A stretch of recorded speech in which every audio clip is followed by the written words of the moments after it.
In this video, you will learn about the congenital limb deformity commonly known as clubfoot. A clubfoot deformity, otherwise known as Talipes equinovarus, can either be postural or fixed.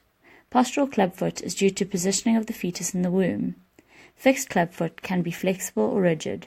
We will be focusing on fixed congenital clubfoot. With regards to epidemiology, according to local statistics, clubfoot is present in just less than 2 per 1,000 births in the Black South African population. Clubfoot shows a male to female predominance of 2:1, and up to 50% of clubfoot is bilateral, involving both limbs. The etiology of clubfoot is not known, therefore most cases are considered idiopathic. Associations include environmental risk factors such as smoking, drug use, and teratogens, oligohydramnios, and genetic factors such as family history or other genetic syndromes.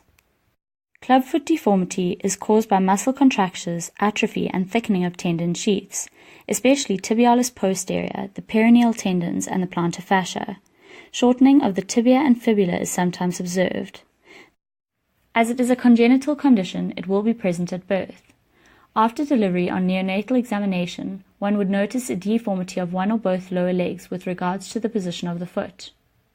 As shown in the picture, the foot or feet will appear turned inwards and upwards with varying severity. If clubfoot is suspected, your next step should be to attempt to passively correct the deformity to the normal anatomical position of the foot. If this is possible, it is probably postural due to in utero molding, and parents can be reassured that it will correct over time. If it is not correctable, assess for true clubfoot.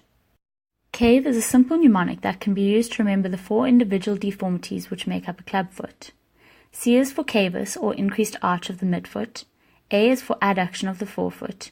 V is for varus of the hindfoot. And E is for equinus, or increased plantarflexion of the hindfoot.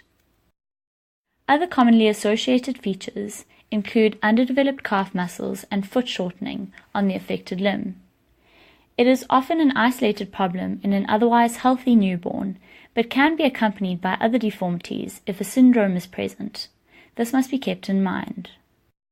True clubfoot is a clinical diagnosis. All 4 deformities previously mentioned must be present and not correctable on passive movement. X-rays would only be indicated to assist with management. Although clubfoot will typically not cause the child any problems or discomfort until they start to stand or walk, it is important that all children are treated from the first week of life to encourage an optimal outcome. With the management of clubfoot, goals include improving the mechanics of the foot as to enable functional pain-free standing and walking with the sole flat on the ground.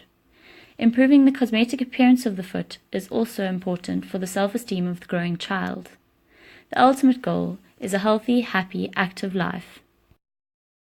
We will now outline one of the more commonly used methods of management, known as the Ponseti method. It includes 2 main phases of treatment. Firstly, realignment, and secondly, maintenance to prevent recurrence of the deformity. Non-surgical realignment is always first line, regardless of how severe the deformity.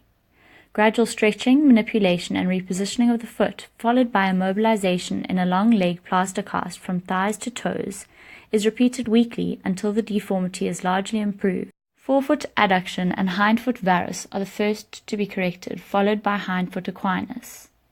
If non-surgical management is not satisfactory, the orthopedic surgeon can perform soft tissue surgery to lengthen tendons and allow increased mobility. Maintenance therapy is required as clubfoot deformity has a natural tendency to recur.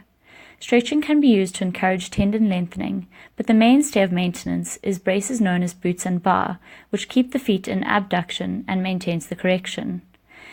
The Ponseti method has shown to be very effective, but requires good caregiver training and cooperation with orthopedics and physiotherapy to prevent recurrence.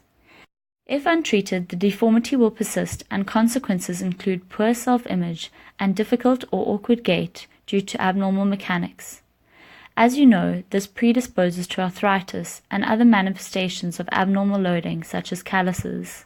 The majority of children who are treated are likely to walk relatively normally, wear normal shoes, and live active lives. We hope that through this video you have learned some useful information that you can utilize to optimize the outcomes of your future patients one day.